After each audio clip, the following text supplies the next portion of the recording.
Yigitim yo'q bo'lib ketgandan keyin определенный vaqt o'tib, bir hafta, 2 hafta o'tib paydo bo'lib qolyapti. Shunga nima qilay deb judayam ko'pchilik qizlar mana shu reelsimdan keyin savol yozishni boshladi. Qizlar, bitta narsani aytmoqchiman. Agar erkak yo'q bo'lib, yana paydo bo'lib qolgan bo'lsa, demakki u o'sha дополнительный qiz bilan уже gaplashib, ya'ni levый qizlar bo'ladi, o'sha qizlar bilan gaplashib, o'sha zerikkan va boshqa qizni topolmagandan keyin yoki u qulay bo'lmagan bo'lsa, sizchalik qulay bo'lmagan bo'lsa, sizni oldingizga qaytib kelyapti.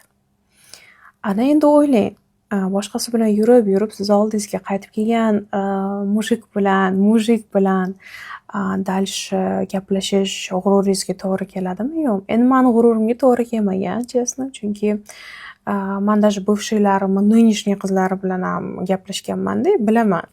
То, что bular o'sha промежутокda yo'q bo'lib qolgan paytida boshqa qizlar bilan albatta gaplashadi. Erkaklar qizlarsiz yasholmaydi. Men sizlarga aytaman, juda ham kam bunaqalar.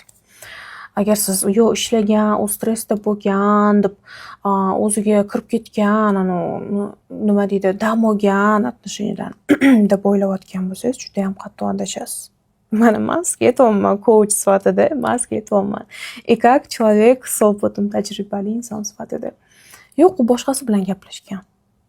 Agar siz hozir bort beradigan bo'lsangiz, borib yana boshqasi bilan gaplashadi. Qidirib, topib olib, endi nimaga siz oldingizga qaytadi? Chunki sizga u xarajat qilish shart emas. Sizdan shirin so'zlarni gapirsa, uzr so'rasa, pul kechirib yuborasiz. Siz hamma narsaga rozi bo'lasiz, kamiga rozi bo'lasiz. Boshqa qiz bilan gaplashadigan bo'lsa, boshidan erishish kerak, boshidan расход qilish kerak, tushunasizmi? Siz как удобный вариантsiz, tushunasizmi? O'shaning uchun o'ylab ko'ring. Yana yo'q bo'lib ketishi mumkin, скорее всего yana yo'q bo'lib ketadi, boshqasini topib olgandan keyin. Shunaqa bir dalbayo'q sizga kerakmi, yo'qmi? Shuni o'ylagandan keyin aniq bir javob ola olasiz. Agar o'zingizni hurmat qilsangiz, albatta 3 ta harfga jo'natasiz. Как я делаю. Agar yo'q, men dальше gaplashaman desangiz, yana aldanib, dальше o'shani manipulyatsiyasiga uchib yuraverasiz. Va bu holatga tushmaslik uchun albattaki menga obuna bo'lib qo'ying, chunki men sizni ko'zlaringizni katta qilib ochaman.